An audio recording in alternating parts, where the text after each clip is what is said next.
The story of Lexi Howard in the television series Euphoria is, on its glittering, chaotic surface, one of ambition and image.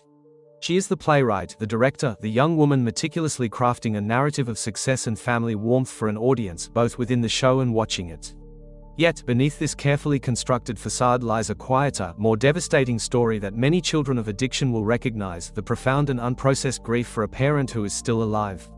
Lexi's father, we learn, is not dead in the traditional sense. He is absent, lost to the ravages of substance abuse, a ghost haunting the periphery of her life. Lexi, therefore, is trapped in a unique and isolating purgatory of mourning, grieving a living person, a process that shapes her entire being in subtle, profound ways. This is not the clean, linear grief of death, with its rituals and acknowledged sympathy, but a messy, ongoing ache with no name, no closure, and no clear path forward. To understand Lexi's grief, you must first understand what she has lost and what remains in its place. Her father is physically present somewhere, but the man she knew, or the man she hoped he would be, is gone. His addiction has likely erased the reliable, loving father-daughter dynamic, replacing it with broken promises, unpredictable behavior, and a constant undercurrent of worry and shame. For Lexi, her father is a living memory, a walking reminder of what her family could have been. Every time she sees her mother struggling, every time she has to be the responsible one, every quiet moment in their home, she is confronted with his absence. This is the core of her unprocessed grief. She is mourning the loss of normalcy, the loss of security, and the loss of the childhood she should have had. It is the grief for the father-daughter dances he missed, the advice he never gave, the protection he cannot offer. It is grieving for the idea of a father, an idea that is painfully at odds with the reality of the man consumed by his disease. Because this grief is for someone still breathing, society offers Lexi no framework to cope. There is no funeral, no casserole dishes from neighbors, no permission slip to be sad. Instead, her sorrow is often invalidated or misunderstood. People might say, "At least he's alive," a statement that completely dismisses the emotional death she has witnessed. This forces her to internalize everything.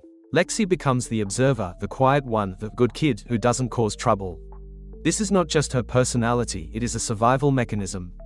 In a household destabilized by addiction, someone has to be the anchor, and that role falls to her.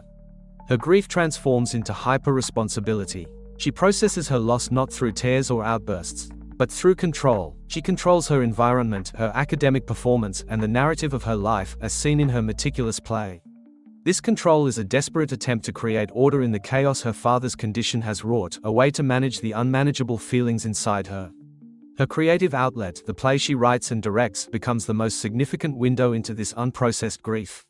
It is not merely a school project, it is her therapy, her excavation site. Through the play, she finally speaks the unspeakable. She recreates scenes from her childhood, casting her friends in the roles of her family, forcing an audience to witness the truth she has buried. The play is an act of monumental courage because it is her attempt to process the unprocessable.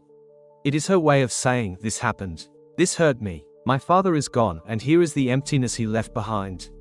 By staging her memories, she is trying to make sense of them, to gain some mastery over a past that haunts her. The controversial, raw nature of the play, particularly the portrayal of her father's addiction and its impact, is a direct manifestation of her grief demanding to be heard. It is messy and uncomfortable because her grief is messy and uncomfortable. She is not crafting a tidy story, she is bleeding onto the stage. Using art to navigate the labyrinth of loving and losing someone who is still there.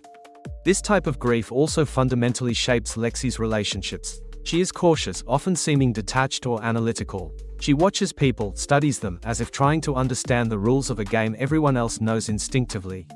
This stems from the primal relationship in her life, that with her father, being unreliable and painful. How can she trust others to be stable, to be present, when her own parent could not be? Her friendship with Rue, another child deeply scarred by addiction, is rooted in this shared, unspoken understanding. They recognize the same hollowed-out spaces in each other, the same knowledge of living with a ghost in the house. With others, like Cassie, Lexi often takes on a caretaker or judgmental role, reflecting the dynamic she has at home. Her grief has made her old before her time, and it colors every interaction, creating a barrier between her and the more carefree adolescence her peers seem to experience. Perhaps the most poignant aspect of Lexi's situation is the terrible conflict at the heart of her grief, the coexistence of love and anger, longing and resentment.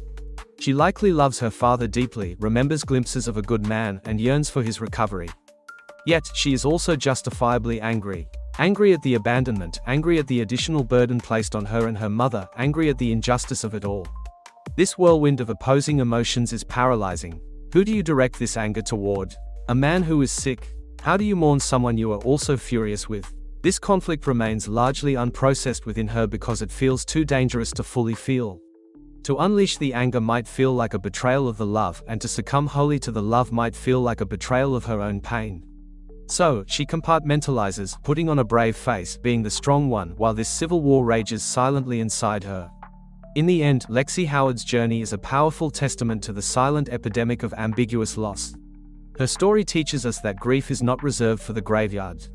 It lives in the quiet daughter, the overachieving student, the keen observer who is trying to make sense of a world that fractured too early. Her unprocessed grief is the engine of her creativity, the source of her strength, and the root of her isolation. It is a weight she carries gracefully but heavily. Through Lexi, we see that grieving a living parent is an act of holding two impossible truths at once: the person is here, and the person you need is gone forever. There is no closure, only a continuous, adapting relationship with that loss. Her healing does not begin with her father's death, but with her brave, chaotic, and beautiful attempt to finally name her experience, to bring her hidden sorrow into the light of the stage. And in doing so, to tell everyone watching that this kind of grief, though invisible, is real, it is valid, and it deserves to be seen. Her process is not about moving on, but about finding a way to carry the weight without being crushed by it, to honor the love while acknowledging the pain, and to finally, after so long, let her own voice tell the story.